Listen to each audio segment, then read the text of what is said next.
सारे हैं। इंटरनेट आने के बाद से इसके बहुत सारे एडवांटेज हैं, जैसे कि ग्रेटर एक्सेस टू इन्फॉर्मेशन, यानी कि अब आप रिसर्च कर रहे हैं कुछ, तो इन्फॉर्मेशन आपसे दूर नहीं है, आपके पास है, आप शेयरिंग कर सकते हैं। अब जिसके पास इन्फॉर्मेशन है वो उसके पास तक नहीं रहेगी, वो शेयर कर सकता है दुनिया के किसी भी कोने में। तो information can be spread, more information more knowledge. तो रिसर्च टाइम कम हुआ लोगों का, आप इजीली रिसर्च कर सकते हैं किसी भी टॉपिक के ऊपर। इन्फॉर्मेशन शेयरिंग पहली चीज थी। सेकंड क्या हुआ? Global communication. हर एक डिवाइस आपस में किसी न किसी डिवाइस से जुड़ा हुआ है, और इंटरनेट में हर एक डिवाइस कहीं ना कहीं नोड से कनेक्ट है। तो आप घर बैठे किसी और से बात कर सकते हैं, जो कि आप कर भी रहे हैं। आप यहाँ से अमेरिका बात कर रहे हैं, आप अमेरिका से इंग्लैंड बात कर रहे हैं, आप इंग्लैंड से इंडिया बात कर रहे हैं, आप इंडिया से पाकिस्तान बात कर रहे हैं। ठीक, तो साथ ही एक चीज और क्या बड़ी बात करने से, रीच। अब आप दुनिया भर के लोगों को जान सकते हैं, दुनिया भर के लोगों तक पहुंच सकते हैं, दुनिया भर के लोगों तक अपनी बात पहुंचा सकते हैं। इसके बाद नेक्स्ट आता है पब्लिशिंग डॉक्यूमेंट, यानी कि अगर आपके पास कुछ है तो आप पब्लिश कर सकते हो दुनिया भर के लोगों तक के लिए, जो हमने पहले बात करी। तो ये बहुत चीज़ें आसान हो गई। अब आप अपना नोट्स पब्लिश कर सकते हो, आप अपनी एक इन्फॉर्मेशन है वो पब्लिश कर सकते हो, आप उसकी रिपोर्ट है वो पब्लिश कर सकते हो, आपने कुछ किया है उसे पब्लिश कर सकते हो। ठीक, और साथ ही समय के साथ बहुत ज़्यादा वैल्यूएबल रिसोर्सेज कंपनी से उसने अट्रैक्ट किया, बहुत सारे बिजनेस से उसने अट्रैक्ट किया। एडवर्टाइजमेंट इसमें बहुत ज़्यादा बढ़ा, और आज हम जानते हैं सोशल मीडिया मार्केटिंग होती है। ठीक है, लोग बिजनेस कर रहे हैं ऑनलाइन, बहुत ज़्यादा ऑनलाइन लर्निंग, ऑनलाइन शॉपिंग, है ना, ऑनलाइन पेमेंट भी आप यूज़ करते हैं। इसके बारे में हमारा एक कोर्स भी है जिसमें हमने कवर किया है ये सब चीज़ें, जो कि अगेन 6 से लेकर 12 तक के स्टैंडर्ड के बीच में ही आता है, तो उसमें इसको पक्का पड़िएगा। Internet and web service. ठीक, ये बहुत सारे फायदे हुए इंटरनेट के। अब हम बात करने वाले हैं इंटरनेट के डिसएडवांटेज के बारे में। इससे पहले हमने बात करी थी इंटरनेट के एडवांटेज के बारे में। एडवांटेज भले किसी भी चीज़ की हो, लेकिन उसके साथ उसके कुछ डिसएडवांटेज भी होते हैं। जैसे कि पहली चीज, इंटरनेट पे जो इन्फॉर्मेशन है वो गारंटी नहीं है कि वो सही होगी, क्योंकि कोई चेक नहीं कर रहा, कोई अथॉरिटी नहीं है जो इन्फॉर्मेशन चेक कर रही है। वो सिस्टम डाली है वो उसको पता है, और जो पढ़ रहे हैं वो उसको पता है। ठीक, कोई चेक नहीं कर रहा कि आप क्या डाल रहे हो। इंटरनेट सबके लिए एक्सेसिबल है, तो इन्फॉर्मेशन की गारंटी नहीं है।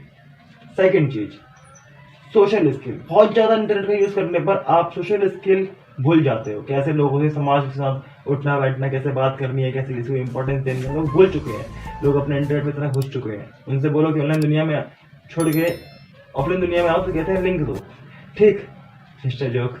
लेकिन ये चीज़, इसके साथ ही साइबर फ्रॉड। देखो दोस्त, जहाँ दुनिया वहाँ ठग। ठीक है ना, यहाँ भी है और यहाँ भी होते हैं। कैसे होते हैं? हैकिंग, साइबर अटैक, आपका डाटा चोरी कर लेना, आपकी इन्फॉर्मेशन चोरी कर लेना, बैंक अकाउंट हैक कर लेना, और पर्सनल अकाउंट हैक करके डाटा लीक कर देना, इमेज वायरल कर देना, जो होता है वो सब फ्रॉड। ब्लैकमेल करना, ये सब चीज़ें हो गई। वायरस, कंप्यूटर वायरस की बात हो रही है, ठीक है, कोरोना वायरस की नहीं।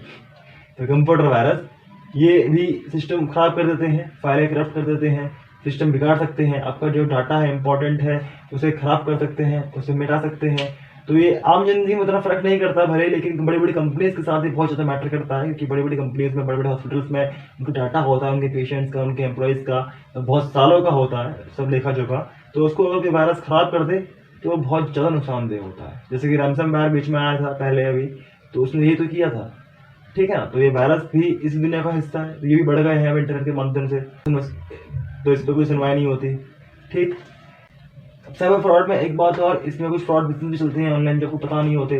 वेबसाइट आती है कि आपको जियो का रिचार्ज करा लो और बाइक मिल रही है, जियो का 50वां या 51 एनिवर्सरी है तो आपको ये मिल रहा है, आप इतने का ये करा लो, या अपनी इन्फॉर्मेशन डालो और आपको ये मिलने वाला है। तो आप ये सब गलत कर रहे हैं। आप अपनी इन्फॉर्मेशन डालेंगे, वो कोई जियो कंपनी कुछ नहीं दे रही, बकायदा वो आदमी जो चला रहा है वो आपको डाटा, नाम, फ़ोन नंबर, मोबाइल नंबर जान जाएगा जब आप डालेंगे उस वेबसाइट पे, क्योंकि वो कुछ ना कुछ डाटा इकट्ठा करेगी ना। वेबसाइट इसलिए बनाई जाती है, और उनका काम अच्छे के लिए हो, बिजनेस के लिए हो, बुरे के लिए हो, तो उसको पता है जिसने बनाई है। बट आप फंस सकते हैं डाटा हैकिंग में या फिर साइबर फ्रॉड में। कल को आपको ब्लैकमेल कर सकता है, आपको फ़ोन हैक करके जो भी कर सकता है। तो अपना डाटा कहीं पर भी ना डालें। इंटरनेट पर जब आप हैं तो आप बहुत सावधानी से रहें, क्योंकि सावधानी हटेगी तो दुर्घटना घटेगी। ठीक है, तो बहुत सावधानी से रहें, अपना इन्फॉर्मेशन पर्सनल कभी भी ना बताएं, ना कहीं डालें अननोन नंबर पे। अब ऐसे भी जो कि 51 एनिवर्सरी होगी और वो मोटरसाइकिल बांटेगी तो टीम एडवर्टाइजमेंट करेगी, ना कि उस वेबसाइट पे जिसका भी लिंक गलत होता है।